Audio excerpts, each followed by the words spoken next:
ಇನ್ನು ಫೇಲ್ ಆದ ವಿದ್ಯಾರ್ಥಿಗಳಿಗೆ ಮತ್ತೊಂದು ಅವಕಾಶ ಇದೆ ಪಾಸ್ ಆಗೋದಕ್ಕೆ. ದ್ವಿತೀಯ ಪಿಯುಸಿ ಪರೀಕ್ಷೆಯಲ್ಲಿ ಪರೀಕ್ಷೆನ 2 ಸಲ ಬರೀಬಹುದಾಗಿದೆ. ದ್ವಿತೀಯ ಪಿಯುಸಿ ಪರೀಕ್ಷೆಯಲ್ಲಿ ಫೇಲ್ ಆದಂತ ವಿದ್ಯಾರ್ಥಿಗಳು ಮತ್ತೊಂದು ಸಲ ಬರೀಬಹುದಾಗಿದೆ. ಏಪ್ರಿಲ್ 17ರವರೆಗೆ ಪರೀಕ್ಷೆಗೆ ಅರ್ಜಿ ಸಲ್ಲಿಸಬಹುದಾಗಿದೆ. ಒಂದು ವಿಷಯಕ್ಕೆ ₹140, 2 ವಿಷಯಗಳಿಗೆ ₹270 ಶುಲ್ಕವನ್ನ ಪಾವತಿ ಮಾಡಬೇಕಾಗುತ್ತೆ. 3ಕ್ಕಿಂತ ಮೇಲ್ಪಟ್ಟ ವಿಷಯಗಳಿಗೆ ₹400 ಶುಲ್ಕವನ್ನ ಪಾವತಿ ಮಾಡಬೇಕಾಗುತ್ತೆ. ನೋಡಿ, ಫೇಲ್ ಆದಂತ ವಿದ್ಯಾರ್ಥಿಗಳು ಧೃತಿಗೆಡೋದು ಬೇಡ ಅಥವಾ ಭಯ ಪಡೋದು ಬೇಡ. ನಿಮಗೆ ಮತ್ತೊಂದು ಅವಕಾಶ ಕೂಡ ಇದೆ. ಬಹುತೇಕ ಕೆಲ ವಿದ್ಯಾರ್ಥಿಗಳು ಫೇಲ್ ಆದವರು ಎಕ್ಸಾಮ್ಗೆಲ್ಲ ಅಟೆಂಡ್ ಆಗದೆ ಅಥವಾ ಬೇರೆ ಸಮಸ್ಯೆಯಿಂದ ಅಥವಾ ಮತ್ತೊಂದು ಏನೋ ಒಂದು ಕಾರಣಾಂತರಗಳಿಂದ ಅವರು ಫೇಲ್ ಆಗಿರಬಹುದು. ಆದ್ರೆ ಯಾರು ಕೂಡ ಧೃತಿಗೆಡೋದು ಬೇಡ. ನಿಮಗೆ ಮತ್ತೊಂದು ಅವಕಾಶ ಕೂಡ ಇದೆ. ಇಂತಿಷ್ಟು ನಿಗದಿತ ಫೀಸ್ ಕಟ್ಟಿ ನೀವು ಎಕ್ಸಾಮ್ ಅನ್ನ ಮತ್ತೆ ಬರೆಯಬಹುದಾಗಿದೆ. ಪಾಸ್ ಆಗಿಲ್ಲ, ನಾವು ಯಾರನ್ನೂ ಫೇಲ್ ಅಂತ ಕರೆಯೋದಿಲ್ಲ. ಈಗೇನೇ ನಮಗೆ ಯಾರು ಪಾಸ್ ಆಗಿಲ್ಲ ಅಂತ ಮಾತ್ರ ಹೇಳ್ತಾ ಇದೀವಿ ಹೊರತು, because exam process is not completely as far as hour board is concern. ಇನ್ನು ಸೆಕೆಂಡ್ ಆಪ್ಷನ್ ಇದೆ, ಥರ್ಡ್ ಆಪ್ಷನ್ ಇದೆ, ಕೆಲವು ಇಂಪ್ರೂವ್ಮೆಂಟ್ ಇದೆ. ಸೊ ನೀವೇನು ಪರ್ಸೆಂಟೇಜ್ ನೋಡ್ತಿದ್ದೀರಾ ಕೆಳಗಡೆ, ಅದೆಲ್ಲ ತುಂಬಾ ಬದಲಾವಣೆ ಆಗ್ತದೆ, ಇಂಪ್ರೂವ್ಮೆಂಟ್ ಆಗ್ತದೆ. ಆಮೇಲೆ ಬಿಫೋರ್ ಐ ಸ್ಪೀಕ್, ಎಕೋ ಆಗ್ತಾ ಇದೆಯಾ? ಓಕೆ, ಎಲ್ಲ ಆಫ್ ಮಾಡೋದು ಓಕೆನಪ್ಪ? Okay. Before I speak, last time SSLCಗೆ ಮಾತ್ರ ನಾವು CC ಕ್ಯಾಮೆರಾವನ್ನ ಅಂದ್ರೆ ವೆಬ್ಕಾಸ್ಟಿಂಗ್ ಅಲ್ಲಿ ನಾವು ಎಕ್ಸಾಮಿನೇಷನ್ ಮಾಡಿದ್ವಿ. ಅಂದ್ರೆ ಎಕ್ಸಾಮ್ ಪಾವಿತ್ರ್ಯತೆಯನ್ನ, ಸ್ಯಾಂಟಿಟಿ ಆಫ್ ಎಕ್ಸಾಮ್ ನ ಕಾಪಾಡೋದಕ್ಕೆ ಕೆಲವು ನಾರ್ಮ್ಸ್ ನ ಏನ್ ಮಾಡಿದ್ವಿ. Last time we had not done for PUC first exam. So ಈ ಸತಿ PUCಗೂ ಕೂಡ ಮಾನ್ಯ ಮುಖ್ಯಮಂತ್ರಿಗಳು ಏನು ಲಾಸ್ಟ್ ಟೈಮ್ ಹೇಳಿದ್ರು, ಇಲ್ಲ ಇದು ಒಳ್ಳೆ ಪ್ರೋಸೆಸ್ ಅಂತ ಹೇಳಿ, ಈ ಸತಿನೂ ನೀವು ಕಂಟಿನ್ಯೂ ಮಾಡಬೇಕಾಗತ್ತೆ. ಒಳ್ಳೇದೇ. ಬಿಕಾಸ್ ನಮಗೇನಂದ್ರೆ ನಮ್ಮ ಇಲಾಖೆಯಲ್ಲಿ ನಮಗೆ ಸ್ವಲ್ಪ ಬ್ಲೈಂಡ್ ಸ್ಪಾಟ್ ಇತ್ತು. ನಮಗೆ ಎಕ್ಸಾಕ್ಟ್ಲಿ ಗೊತ್ತಿರಲಿಲ್ಲ ನಮ್ಮ ರಿಸಲ್ಟ್ಸ್ ಯಾವ ರೀತಿ ಇದೆ, ಯಾಕೆ ಬರ್ತಾ ಇದೆ, ಯಾಕೆ ಪಾಸ್ ಆಗಿದ್ದಾರೆ, ಯಾಕೆ ಫೇಲ್ ಆಗಿದ್ದಾರೆ, ಅದು ತಿಳ್ಕೊಳ್ಳಿ. 2025ರ ದ್ವಿತೀಯ PUC ಫಲಿತಾಂಶ ಬಂದಿದೆ. ರಾಜ್ಯದ ಬೆಂಗಳೂರಿನಲ್ಲಿರುವಂತಹ ASC ಕಾಲೇಜಿನ ವಿದ್ಯಾರ್ಥಿನಿ ಪ್ರತೀಕ್ಷಾ ಇಡೀ ರಾಜ್ಯಕ್ಕೆ 3ನೇ ಸ್ಥಾನವನ್ನು ಪಡೆದಿದ್ದಾರೆ. ನಮ್ಮೊಟ್ಟಿಗಿದ್ದಾರೆ. ಪ್ರತೀಕ್ಷಾ, ಮೊದಲನೇದಾಗಿ ಕಂಗ್ರಾಚುಲೇಷನ್ಸ್. ಏನ್ ಅನ್ನಿಸ್ತಾ ಇದೆ? I'm feeling very happy actually. It's all the efforts of the college, teachers and everything. Without them I couldn't have got this score. And all the college efforts, the programs what they conducted, toppers program, the continuous tests that they conducted, all of them helped me very much for the final exams. ಯಾವಾಗಲೂ ಹೆಣ್ಮಕ್ಳಿಗೆ ಜಾಸ್ತಿ marks ಬರುತ್ತೆ, ಯಾಕೆ? We actually have the determination, so we get the marks. How do you feel? I feel very happy. 3ನೇ rank ತೆಗೆದುಕೊಂಡಂತ ವಿದ್ಯಾರ್ಥಿನಿ, ಈಗ ಪೋಷಕರಿಗೂ ಕೂಡ ಖುಷಿ ಇದೆ, ಆಕೆಗೂ ಕೂಡ ಖುಷಿ ಇದೆ, ಸಂಸ್ಥೆಗೂ ಖುಷಿ ಇದೆ. ಇಂತ ಘಟನೆ ಮುಂದುವರಿಯಬೇಕು, ಅದರ ಜೊತೆಗೆ ಮತ್ತಷ್ಟು ಉನ್ನತ ಮಟ್ಟಕ್ಕೆ ಏರಲಿ ಅನ್ನೋದು ಪೋಷಕರ ಹಾಗೂ ಸಂಸ್ಥೆಯ ಹಾರೈಕೆಯಾಗಿದೆ. ಕ್ಯಾಮರಾ ಪರ್ಸನ್ ಮಧು ಜೊತೆ ಅಭಿಷೇಕ್ BB, ರಿಪಬ್ಲಿಕ್ ಕನ್ನಡ, ಬೆಂಗಳೂರು. ನನ್ನ ಕಾಲೇಜ್ ಹೆಸರು ಸರ್ಕಾರಿ ಪದವಿ ಪೂರ್ವ ಗೋಪಂಕೊಪ್ಪ, ಹುಬ್ಬಳ್ಳಿ. ನನ್ನ ಹೆಸರು ನಾಗವೇಣಿ ಅಂತ. ನಾನು ಕಲಾ ವಿಭಾಗದಲ್ಲಿ ವ್ಯಾಸಂಗ ಮಾಡ್ತಿದ್ದೆ.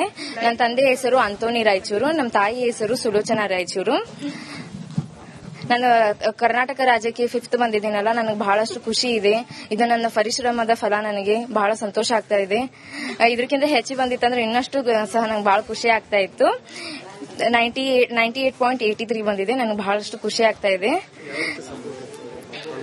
ನಂಗೆ ಬಹಳಷ್ಟು ಇದು ಕಾಲೇಜಿಂದ ಅಂತ ಹೇಳಿದ್ರೆ ನಂಗೆ ಬಹಳಷ್ಟು ಸಪೋರ್ಟ್ ಇತ್ತು. ನಾನು ಫಸ್ಟ್ ಬಂದ ತಕ್ಷಣ ಮ್ಯಾಮ್ ನನ್ನ ಕಡೆ ಇಷ್ಟು ಫೀಸ್ ತುಂಬಾಕ್ ಆಗೋದಿಲ್ಲ ಮ್ಯಾಮ್, ನಾನು ಸ್ವಲ್ಪ ಕಟ್ಟಿ ತುಂಬ್ತೀನಿ ಅಂತ ಹೇಳಿದಾಗ ಮ್ಯಾಮ್ ಅವರೆಲ್ಲ ಓಕೆ ಮಾ ನಿಂಗೆ ಹೆಂಗಾಗುತ್ತೆ ಹೆಂಗ್ ತುಂಬ ಅಂತ ಹೇಳಿದ್ರು. ನನ್ನ ಕಡೆ ಬುಕ್ಸ್ ತಗೊಳಕ್ ರೊಕ್ಕ ಇರ್ಲಿಲ್ಲ. ಮ್ಯಾಮ್ ಅವರೇ ನನಗೆ ಇರ್ಲಿ ತಗೋಮ್ಮ ನೀ ಬುಕ್ಸ್. ಇನ್ನು ಫೇಲ್ ಆದ ವಿದ್ಯಾರ್ಥಿಗಳಿಗೆ ಮತ್ತೊಂದು ಅವಕಾಶ ಇದೆ ಪಾಸ್ ಆಗೋದಕ್ಕೆ. ದ್ವಿತೀಯ ಪಿಯುಸಿ ಪರೀಕ್ಷೆಯಲ್ಲಿ ಪರೀಕ್ಷೆನ 2 ಸಲ ಬರೀಬಹುದಾಗಿದೆ. ದ್ವಿತೀಯ PUC ಪರೀಕ್ಷೆಯಲ್ಲಿ ಫೇಲ್ ಆದಂತ ವಿದ್ಯಾರ್ಥಿಗಳು ಮತ್ತೊಂದು ಸಲ ಬರೀಬಹುದಾಗಿದೆ. ಏಪ್ರಿಲ್ 17ರವರೆಗೆ ಪರೀಕ್ಷೆಗೆ ಅರ್ಜಿ ಸಲ್ಲಿಸಬಹುದಾಗಿದೆ. ಒಂದು ವಿಷಯಕ್ಕೆ ₹140, 2 ವಿಷಯಗಳಿಗೆ ₹270 ಶುಲ್ಕವನ್ನ ಪಾವತಿ ಮಾಡಬೇಕಾಗುತ್ತೆ. 3ಕ್ಕಿಂತ ಮೇಲ್ಪಟ್ಟ ವಿಷಯಗಳಿಗೆ ₹400 ಶುಲ್ಕವನ್ನ ಪಾವತಿ ಮಾಡಬೇಕಾಗುತ್ತೆ. ನೋಡಿ, ಫೇಲ್ ಆದಂತ ವಿದ್ಯಾರ್ಥಿಗಳು ಧೃತಿಗೆಡೋದು ಬೇಡ ಅಥವಾ ಭಯ ಪಡೋದು ಬೇಡ. ನಿಮಗೆ ಮತ್ತೊಂದು ಅವಕಾಶ ಕೂಡ ಇದೆ. ಬಹುತೇಕ ಕೆಲ ವಿದ್ಯಾರ್ಥಿಗಳು ಫೇಲ್ ಆದವರು ಎಕ್ಸಾಮ್ಗೆಲ್ಲ ಅಟೆಂಡ್ ಆಗದೆ ಅಥವಾ ಬೇರೆ ಸಮಸ್ಯೆಯಿಂದ ಅಥವಾ ಮತ್ತೊಂದು ಏನೋ ಒಂದು ಕಾರಣಾಂತರಗಳಿಂದ ಅವರು ಫೇಲ್ ಆಗಿರಬಹುದು. ಆದ್ರೆ ಯಾರು ಕೂಡ ಧೃತಿಗೆಡೋದು ಬೇಡ. ನಿಮಗೆ ಮತ್ತೊಂದು ಅವಕಾಶ ಕೂಡ ಇದೆ. ಇಂತಿಷ್ಟು ನಿಗದಿತ ಫೀಸ್ ಕಟ್ಟಿ ನೀವು ಎಕ್ಸಾಮ್ ಅನ್ನ ಮತ್ತೆ ಬರೆಯಬಹುದಾಗಿದೆ.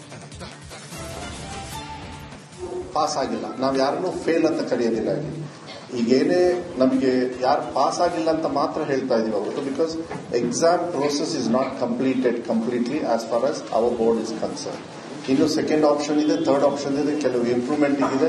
ಸೊ ನೀವೇನು ಪರ್ಸೆಂಟೇಜ್ ನೋಡ್ತಿದ್ದೀರಾ ತಳಗಡೆ, ಅದೆಲ್ಲ ತುಂಬಾ ಬದಲಾವಣೆ ಆಗ್ತದೆ, ಇಂಪ್ರೂವ್ಮೆಂಟ್ ಆಗ್ತದೆ. ಆಮೇಲೆ ಬಿಫೋರ್ ಐ ಸ್ಪೀಕ್, ಎಕೋ ಆಗ್ತಾ ಇದೆಯಾ? ಓಕೆ, ಎಲ್ಲ ಆಫ್ ಮಾಡೋದು ಓಕೆನಪ್ಪ? Okay. Before I speak, last time SSLCಗೆ ಮಾತ್ರ ನಾವು CC ಕ್ಯಾಮ್ರಾವನ್ನ ಅಂದ್ರೆ ವೆಬ್ಕಾಸ್ಟಿಂಗ್ ಅಲ್ಲಿ ನಾವು ಎಕ್ಸಾಮಿನೇಷನ್ ಮಾಡಿದ್ವಿ. ಅಂದ್ರೆ ಎಕ್ಸಾಮ್ ಪಾವಿತ್ರ್ಯತೆಯನ್ನ, ಸ್ಯಾಂಟಿಟಿ ಆಫ್ ಎಕ್ಸಾಮ್ ನ ಕಾಪಾಡೋದಕ್ಕೆ ಕೆಲವು ನಾರ್ಮ್ಸ್ ನ ಏನ್ ಮಾಡಿದ್ವಿ. Last time we had not done for PUC first exam. So ಈ ಸತಿ PUCಗೂ ಕೂಡ ಮಾನ್ಯ ಮುಖ್ಯಮಂತ್ರಿಗಳು ಏನು ಲಾಸ್ಟ್ ಟೈಮ್ ಹೇಳಿದ್ರು, ಇಲ್ಲ ಇದು ಒಳ್ಳೆ ಪ್ರೋಸೆಸ್ ಅಂತ ಹೇಳಿ, ಈ ಸತಿನೂ ನೀವು ಕಂಟಿನ್ಯೂ ಮಾಡಬೇಕಾಗತ್ತೆ. ಒಳ್ಳೇದೇ. ಬಿಕಾಸ್ ನಮಗೇನಂದ್ರೆ ನಮ್ಮ ಇಲಾಖೆಯಲ್ಲಿ ನಮಗೆ ಸ್ವಲ್ಪ ಬ್ಲೈಂಡ್ ಸ್ಪಾಟ್ ಇತ್ತು. ನಮಗೆ ಎಕ್ಸಾಕ್ಟ್ಲಿ ಗೊತ್ತಿರಲಿಲ್ಲ ನಮ್ಮ ರಿಸಲ್ಟ್ಸ್ ಯಾವ ರೀತಿ ಇದೆ, ಯಾಕೆ ಬರ್ತಾ ಇದೆ, ಯಾಕೆ ಪಾಸ್ ಆಗಿದ್ದಾರೆ, ಯಾಕೆ ಫೇಲ್ ಆಗಿದ್ದಾರೆ, ಅದು ತಿಳ್ಕೊಳ್ಳಿ. 2025ರ ದ್ವಿತೀಯ PUC ಫಲಿತಾಂಶ ಬಂದಿದೆ.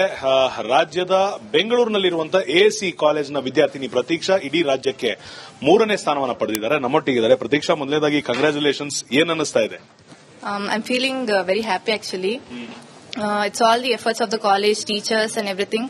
Without them, I couldn't have got this score. And all the college efforts, the programs what they conducted, toppers program, the continuous tests that they conducted, all of them helped me very much for the final exams. ಯಾವಾಗಲೂ ಹೆಣ್ಮಕ್ಳಿಗೆ ಜಾಸ್ತಿ marks ಬರುತ್ತೆ, ಯಾಕೆ? We actually have the determination, so we get the marks. How do you feel? I feel very happy. 3ನೇ rank ತೆಗೆದುಕೊಂಡಂತ ವಿದ್ಯಾರ್ಥಿನಿ ಈಗ ಪೋಷಕರಿಗೂ ಕೂಡ ಖುಷಿ ಇದೆ, ಆಕೆಗೂ ಕೂಡ ಖುಷಿ ಇದೆ, ಸಂಸ್ಥೆಗೂ ಖುಷಿ ಇದೆ. ಇಂತ ಘಟನೆ ಮುಂದುವರಿಯಬೇಕು, ಅದರ ಜೊತೆಗೆ ಮತ್ತಷ್ಟು ಉನ್ನತ ಮಟ್ಟಕ್ಕೆ ಏರಲಿ ಅನ್ನೋದು ಪೋಷಕರ ಹಾಗೂ ಸಂಸ್ಥೆಯ ಹಾರೈಕೆಯಾಗಿದೆ. ಕ್ಯಾಮರಾ ಪರ್ಸನ್ ಮಧು ಜೊತೆ ಅಭಿಷೇಕ್ BV, ರಿಪಬ್ಲಿಕ್ ಕನ್ನಡ, ಬೆಂಗಳೂರು. ನನ್ನ ಕಾಲೇಜ್ ಹೆಸರು ಸರ್ಕಾರಿ ಪದವಿ ಪೂರ್ವ ಗೋಪಂಕೊಪ್ಪ ಹುಬ್ಬಳ್ಳಿ. ನನ್ನ ಹೆಸರು ನಾಗವೇಣಿ ಅಂತ. ನಾನು ಕಲಾ ವಿಭಾಗದಲ್ಲಿ ವ್ಯಾಸಂಗ ಮಾಡ್ತಿದ್ದೆ. ನನ್ನ ತಂದೆ ಹೆಸರು ಅಂತೋನಿ ರಾಯಚೂರು, ನಮ್ಮ ತಾಯಿ ಹೆಸರು ಸುಲೋಚನಾ ರಾಯಚೂರು. ನಾನು ಕರ್ನಾಟಕ ರಾಜ್ಯಕ್ಕೆ 5th ಬಂದಿದ್ದೀನಲ್ಲ, ನನಗೆ ಬಹಳಷ್ಟು ಖುಷಿ ಇದೆ. ಇದು ನನ್ನ ಪರಿಶ್ರಮದ ಫಲ. ನನಗೆ ಬಹಳ ಸಂತೋಷ ಆಗ್ತಾ ಇದೆ. ಇದಕ್ಕಿಂತ ಹೆಚ್ಚು ಬಂದಿತ್ತಂದ್ರೆ ಇನ್ನಷ್ಟು ಸಹ ನಂಗೆ ಬಹಳ ಖುಷಿ ಆಗ್ತಾ ಇತ್ತು. 98.83 ಬಂದಿದೆ. ನನಗೆ ಬಹಳಷ್ಟು ಖುಷಿ ಆಗ್ತಾ ಇದೆ. ನಂಗೆ ಬಹಳಷ್ಟು ಇದು ಕಾಲೇಜಿಂದ ಅಂತ ಹೇಳಿದ್ರೆ ನಂಗೆ ಬಹಳಷ್ಟು ಸಪೋರ್ಟ್ ಇತ್ತು. ನಾನು ಫಸ್ಟ್ ಬಂದ ತಕ್ಷಣ ಮ್ಯಾಮ್ ನನ್ನ ಕಡೆ ಇಷ್ಟು ಫೀಸ್ ತುಂಬಾಕ್ ಆಗೋದಿಲ್ಲ ಮ್ಯಾಮ್, ನಾನು ಸ್ವಲ್ಪ ಕಟ್ಟಿ ತುಂಬ್ತೀನಿ ಅಂತ ಹೇಳಿದಾಗ ಮ್ಯಾಮ್ ಅವರೆಲ್ಲ ಓಕೆ ಮಾ ನಿಂಗೆ ಹೆಂಗಾಗುತ್ತೆ ಹಂಗೆ ತುಂಬ ಅಂತ ಹೇಳಿದ್ರು. ನನ್ನ ಕಡೆ ಬುಕ್ಸ್ ತಗೊಳಕ್ ರೊಕ್ಕ ಇರ್ಲಿಲ್ಲ. ಮ್ಯಾಮ್ ಅವರೇ ನನಗೆ ಇರ್ಲಿ ತಗೋಮ್ಮ ನೀ ಬುಕ್ಸ್ ಅನೌನ್ಸ್ ಮಾಡಿದ್ವಿ. ಹೋದ್ ಸತಿ ಹಂಗೆ ಮಾಡಿರ್ಲಿಲ್ಲ. ಹೋದ್ ಸತಿ ಯಾಕೆ ಮಾಡಿರ್ಲಿಲ್ಲ ಅಂದ್ರೆ ಫಸ್ಟ್ ಟೈಮ್ ನಮ್ಮ ದೇಶದಲ್ಲೇ 2ನೇ ಪರೀಕ್ಷೆ ಮತ್ತೆ 3ನೇ ಪರೀಕ್ಷೆಯನ್ನ 10ನೇ ಕ್ಲಾಸ್ ಇರ್ಬೋದು, 10th ಸ್ಟ್ಯಾಂಡರ್ಡ್ ಮತ್ತೆ 12th ಸ್ಟ್ಯಾಂಡರ್ಡ್, ಯಾಕಂದ್ರೆ ನನ್ನ ಡಿಪಾರ್ಟ್ಮೆಂಟ್ಗೆ ಬರೋದ್ರಿಂದ